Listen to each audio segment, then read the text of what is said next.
ದೇಶದಲ್ಲಿ ನಡೆಯುತ್ತಿರುವ ಬೆಲೆ ಏರಿಕೆ ನಿಯಂತ್ರಣ, ಅಸಂಘಟಿತ ವಲಯದ ಕಾರ್ಮಿಕರಿಗೆ ಸಾಮಾಜಿಕ ಭದ್ರತೆ, ಕನಿಷ್ಠ ವೇತನ ಮಾಸಿಕ 21,000ಕ್ಕಾಗಿ ಸಾರ್ವಜನಿಕ ಉದ್ಯಮಿಗಳ ಖಾಸಗೀಕರಣ ವಿರೋಧಿಸಿ ಹಾಗೂ ರೈತರ ಆತ್ಮಹತ್ಯೆ ತಡೆಗಟ್ಟಲು ಡಾಕ್ಟರ್ ಸ್ವಾಮಿನಾಥನ್ ಆಯೋಗದ ಶಿಫಾರಸುಗಳನ್ನು ಮತ್ತು ಇತರ ಬೇಡಿಕೆಗಳನ್ನು ಜಾರಿಗೊಳಿಸಬೇಕು ಎಂದು ಸುಳ್ಯ ತಾಲೂಕು ಕಾರ್ಮಿಕ ಸಂಘಟನೆಗಳು ಒತ್ತಾಯಿಸಿದೆ. ಸುಳ್ಯದಲ್ಲಿ ಸುದ್ದಿಗೋಷ್ಠಿಯಲ್ಲಿ ಮಾತನಾಡಿದ ಜೆಡಿಎಸ್ ಮುಖಂಡ ಎಂಬಿ ಸದಾಶಿವ ಮತ್ತು ತಾಲೂಕು ಸಿಐಟಿಯು ಅಧ್ಯಕ್ಷ ಕೆಪಿ ಜಾನಿ, ದೇಶದಲ್ಲಿ 99% ಜನರ ದೈನಂದಿನ ಬದುಕು ಅತ್ಯಂತ ಕಷ್ಟಕ್ಕೆ ಸಿಲುಕಿದೆ. ಕೇಂದ್ರ ಸರ್ಕಾರದ ಕಾನೂನುಗಳು ನೇರ ಪರಿಣಾಮ ಕಾರ್ಮಿಕರ ವಲಯದ ಮೇಲೆ ಬಿದ್ದಿದೆ. ಮೋದಿ ಸರ್ಕಾರ 1996ರ ಕಟ್ಟಡ ಕಾರ್ಮಿಕ ಕಾನೂನು ಮತ್ತು ಸೆಸ್ ಕಾನೂನುಗಳನ್ನು ರದ್ದು ಮಾಡಲು ಹೊರಟಿದೆ.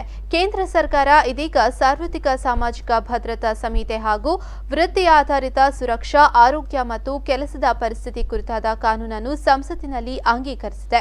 ಇದರಿಂದ 1996ರ ಕಾನೂನುಗಳು ರದ್ದಾಗಿವೆ. ಕಾರ್ಮಿಕ ಕಾನೂನುಗಳನ್ನು ಕಟ್ಟುನಿಟ್ಟಾಗಿ ಜಾರಿಗೊಳಿಸಬೇಕು ಎಂದು ಆಗ್ರಹಿಸಿದರು. ನಾವೆಲ್ಲ ಸಂಘಟನೆಗಳ ಒಕ್ಕೂಟದ ಮೂಲಕ ಈ ಒಂದು ಕಾರ್ಯವನ್ನು ಮಾಡ್ತಾ ಇದ್ದೇವೆ. ತಮಗೆಲ್ಲ ತಿಳಿಯುವ ಹಾಗೆ ಈ ದೇಶದಲ್ಲಿ ಆರ್ಥಿಕ ಸ್ಥಿತಿ ಬಹಳಷ್ಟು ಹಿಂಜರಿತವನ್ನು ಕಂಡಿದೆ. ಕಾರ್ಮಿಕರ ಸ್ಥಿತಿ ಚಿಂತಾಜನಕ ಆಗಿದೆ. ದುಡಿಯುವ ವರ್ಗದ ಜನ ಬಹಳಷ್ಟು ಸಂಕಷ್ಟಕ್ಕೀಡಾಗಿದ್ದಾರೆ. ಅದೇ ಭಾವನಾತ್ಮಕ ವಿಚಾರಗಳನ್ನೇ ಇದು ಸರ್ಕಾರ ಆರ್ಥಿಕ ಸ್ಥಿತಿಯನ್ನು ಯಾವುದೇ ರೀತಿಯಲ್ಲಿ ಪುನಶ್ಚೇತನಗೊಳಿಸುವ ನಿಟ್ಟಿನಲ್ಲಿ ಯಾವ ಹೆಜ್ಜೆಗಳನ್ನು ಇಟ್ಟದ್ದನ್ನು ನಾವು ಕಳೆದ 5-6 ವರ್ಷಗಳಿಂದ ಕಂಡಿಲ್ಲ. ಅನೇಕ ಒಳ್ಳೆಯ ಸಂಸ್ಥೆಗಳು, ಅದರಲ್ಲೂ ಇನ್ಶೂರೆನ್ಸ್, ಪೋಸ್ಟ್ ಆಫೀಸ್, ಬ್ಯಾಂಕ್ ಇತ್ಯಾದಿ ಸಂಸ್ಥೆಗಳನ್ನು ಸಂಪೂರ್ಣವಾಗಿ ನಿರ್ಲಕ್ಷ್ಯ ಮಾಡಿ ಅದನ್ನು ಖಾಸಗೀಕರಣದಲ್ಲಿ ಸರ್ಕಾರ ಹೆಜ್ಜೆ ಹಾಕುವ ಮೂಲಕ ಜನೋಪಯೋಗಿಯಾಗಿರುವಂತಹ ಸಂಸ್ಥೆಗಳು ಕೂಡ ಇವತ್ತು ನೆಲಕಚ್ಚಿರುವಂಥದ್ದು